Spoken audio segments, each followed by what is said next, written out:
Hey guys, and welcome to episode 3 of How's It Going? It'll work. Alright. What's up guys? Welcome to our 3rd episode of How's It Going? My name is Bill. I'm Ross. And we made it here. We got a lot of feedback from you, so we were going a little long and rambling, so we're going to try and keep these to about 10 to 12 minutes, not 20. We know your time is very important. So, That's right. We just had so much to share in our first few episodes. Right. So, getting into it, couple fun little holidays this week.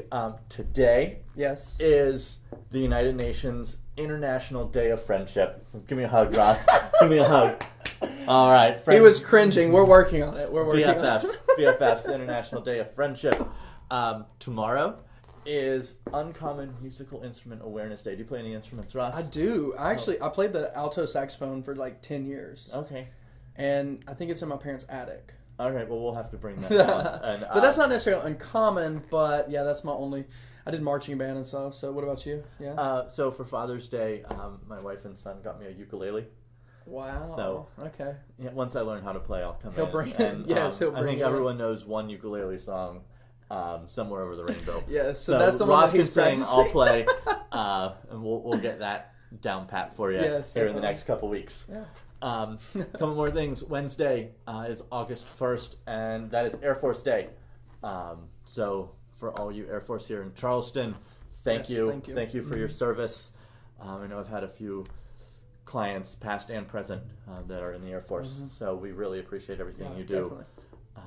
And then Friday and Saturday, 2 fun days. Friday is International Beer Day, followed by Saturday being International Hangover Day. So I feel like that one's not a debate of like which came first, probably. Yeah, chicken or the egg. Yes. Yeah. I think it was planned I think so too. that we're gonna have beer day, but we should probably have hangover So if day. if you're an employer, your people may be asking off for that day. We'll see. Right. It's questionable. Couple things going on around town. As always during the summer on Wednesdays is Folly Movie Night at the Tides on the beach. It's Guardians of the Galaxy Volume 2. And Friday there's 2 events. It is First Friday on Broad Street. If you like art. Everybody likes art. Yeah. Go down, walk around, look at the galleries, look at some art, some old houses. It's an awesome time down there. Hopefully the weather holds off. It's been rainy. Yeah, and then we do have another reggae night at James Island County Park on Friday. So you could go from the gallery stroll to your reggae reggae. night. So wear your dancing shoes. That's Right. what you're saying. Right, and then to the bars, and then be hungover on Saturday. And you've got Wow. 4 things taken care of. 4 holidays in one. That's a lot of holidays. Yeah, so what are we talking about today, Ross, in real estate? We are talking about we both had clients where they have a house, maybe they're wanting to upgrade their house, right? They have a home, but they're looking to upgrade, sell their home, and buy another one. And a lot of times what will happen is they will actually, or I've had clients where they already kind of know the house that they want. They've seen it on the market. We've kind of been looking at that. Or they know maybe a neighborhood that they want to be in, but they're a little hesitant to put their house on the market. I guess the if it sells and I don't have somewhere to go, that's something that it's something you need to think about, right? But so there's some hesitancy there. So we were going to spend just a few minutes today talking about kind of the market and how and why you're able to do that. So like Ross was saying, it's kind of difficult because you need an experienced agent who knows how to work both sides to make sure everything goes smoothly. Because if one delays, they all delay. Right. And if someone else's sale is contingent upon this, now we're piggybacking. Yeah, it can be a domino effect. Some delays, but what I see a lot of people they want to do is they want to put a contract on a home before they put their home on the market. Right. Which I've had that happen a few times. How many times have those offers been accepted? None. Because as the client, that's still your choice, and we're going to advise you. But if that's something that you want to do, we'll go for it. But just the way the market is, sellers are not going to take an offer for you to buy their house, and your house isn't on the market yet. Right. But you need it to sell. Perfect scenario is you don't need to sell your house. Correct. To buy another one. then we have a lot of people in that situation, and not everyone is an ideal situation. So we're going to talk about if you have to sell your home in order to buy your next one. Correct. So the new purchase would be contingent upon the sale of your home. So I have clients that are going through this right now. They're actually relocating here. Their house just went on the market, just went under contract in Wyoming. Okay. The day it went under contract, we put an offer in on the house that they had been looking at. Right. But they had a few homes that they really liked. Okay. And we ranked them and said, well, what if one goes under contract before this? Because you have to have a game plan. Right, and you're not putting all your eggs in one basket. Right. Yeah. Just like anything, if you do that, you're going to be a little disappointed. Yeah. Because someone else might come in. Now, a lot of move up sellers is what we're seeing now. So most people that have to sell in order to buy are still in their starter home. Their smaller home that they've outgrown. And then you want something a little bigger. Yeah. So when you look at our market, we're in kind of a dual market. There's a lot of differences. We have a median sales price of $275,000 in the whole Charleston area. Now, when we split that under that price and over that price, those are the two kind of markets we're going to be looking at, and how it can benefit our clients in selling under and buying over. So when we look at the under numbers, we're seeing around 800 homes for sale and a lot more than 800 buyers. Correct. Right there.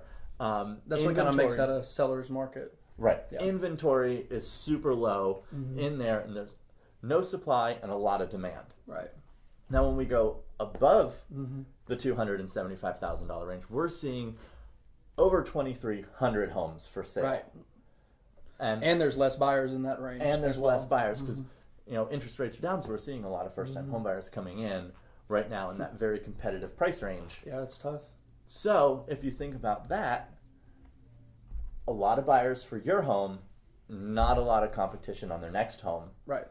So it should give you some confidence in knowing that you're not going to have to compete as much on the home that you're upgrading to, and your home that you are going to sell, there is a lot of interest and buyers for that price range. If you're under that 275, and so there's, like we said, the inventory is lower, but the demand is still there.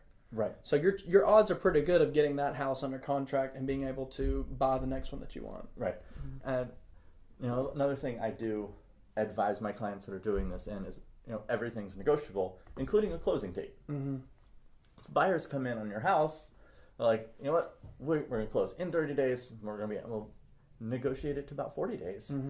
Give you a few days to negotiate your new contract, and things will be less rushed. And always make sure your lender knows that it's contingent. And you're moving up, so they know that they can work hard, because you're probably going to have to do a dual closing. Yes. On that, and we want it to be as seamless as possible. Yeah. Maybe you have to stay in a hotel for a night or two, just to get that home of your dreams. I don't think that's a bad trade-off there. No. I know I could definitely spend a couple nights in a hotel if it meant you're getting what you want. Yeah. Getting what I wanted. And not only letting that lender know, but part of our role as your agent is to let that other agent know this is kind of what's going on. Therefore, kind of having that conversation early on of being a little bit flexible with the closing date and things. Saying like, hey, is it all right with your clients? We are going to set this, but it's kind of not a set in stone thing. We're kind of waiting on this end to take place too. So, that's part of our job, is looking out for your best interests, of just saying we're going to try to coordinate it to be as seamless as possible. But like you said, there's a chance where maybe there's a few days overlap or something like that.